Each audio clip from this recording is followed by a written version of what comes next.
बीड इथल्या मसाजोग गावचे सरपंच संतोष देशमुख यांच्या हत्या प्रकरण सध्या राज्यभरामध्ये चांगलं चर्चेत आहे। त्यातच आता परळी तालुक्यामध्ये एक धक्कादायक घटना घडलेली आहे। मिरवट फाट्यावरती राखेची वाहतूक करणाऱ्या टिप्परने दुचाकीला जोरदार धडक दिल्यामुळे सरपंच अभिमन्यू क्षीरसागर यांचा जागीच मृत्यू झालेला आहे। या प्रकरणात परळी ग्रामीण पोलीस ठाण्यामध्ये चालक भोजराज देवकर विरोधात गुन्हा दाखल करण्यात आलेला आहे। तर चालकाचा शोध सुरू असल्याचं पोलीस अधिकाऱ्यांनी सांगितलं आहे। क्षीरसागर राहणार सौंदना हे मोटरसायकलवरून जात असताना परळी धर्मापुरी रोडवर मिरवट शिवारामध्ये काल दिनांक 11/1/2025 रोजी रात्री 9 वाजेच्या सुमारास टिप्पर क्रमांक MH 44 U 2117 याच्या चालकाने त्यांच्या मोटरसायकलला अपघात केल्याने ते त्यात मयत झालेले आहेत। यावरून त्यांच्या बंधू राहुल पांडुरंग क्षीरसागर यांच्या फिर्यादीवरून परळी ग्रामीण पोलीस ठाणे येथे गुन्हा दाखल करण्यात आलेला आहे। कोणाची दुश्मनी वगैरे नाही, काही संबंध नाही।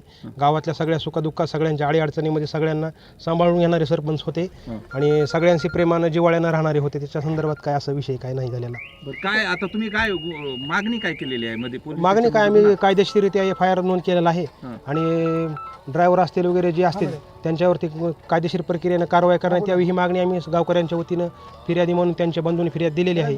तुम्हाला संशय वगैरे आहे कुणावर? नाही, असं काही नाही सर, अपघात आहे त्याच्यामध्ये काही संशय वगैरे असं काही नाही। काय संशय नाही, आता काय सगळ्यासोबत त्याचं मिळून मिसळून वागणं होतं गावात।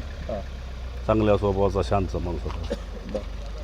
काय तुमची मागणी काय आहे का? मागणी अशी आहे की त्यांना न्याय मिळावा। जे कोणी आरोपी टिप्पर चालक असेल त्यानं जागेवरती टाकून त्याला पळून गेलाय, त्याला तात्काळ पोलिसांनी अटक करावी अशी मागणी केली आमच्या मेहनीने।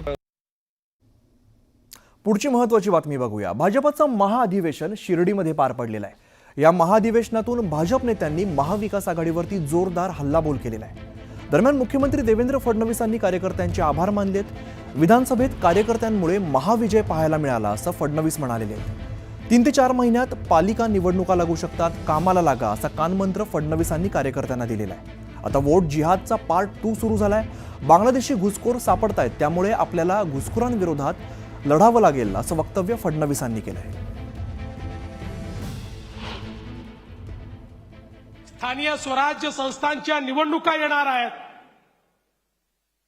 जवळपास माझा अंदाज आहे की पुढच्या 3-4 महिन्यात, अर्थात सुप्रीम कोर्टातनं निर्णय झाला तर पण तो निर्णय शेवटच्या टप्प्यावर आहे, त्यामुळे तो निर्णय झाला तर येत्या 3-4 महिन्यात या निवडणुका होतील।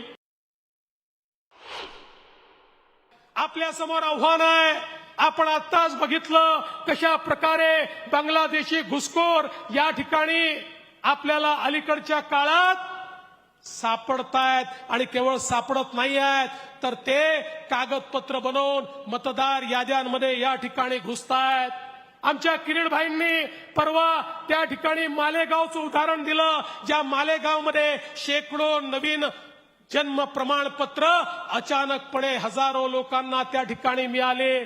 मालेगाव असेल, इकडे अमरावतीचं अंजनगाव असेल, अचानक त्या ठिकाणी एकेका गावामध्ये 100 लोकांना जन्माचं प्रमाणपत्र मिळत आहे। 50 वर्षाचे 60 वर्षाचे लोक अचानक आपल्या जन्माचं प्रमाणपत्र काढतायत। वोट जिहादचा पार्ट 2 सुरू झालेला आहे। आमच्या लाडक्या बहिणींना आपण मदत करतोय आणि पुढेही करतच राहणार आहे। खरं म्हणजे एक नरेटिव्ह पसरवण्याचा प्रयत्न चाललाय। लाडक्या बहिणींची मदत बंद होणार, शेतकऱ्यांना दिलेली वीज सवलत ही बंद होणार।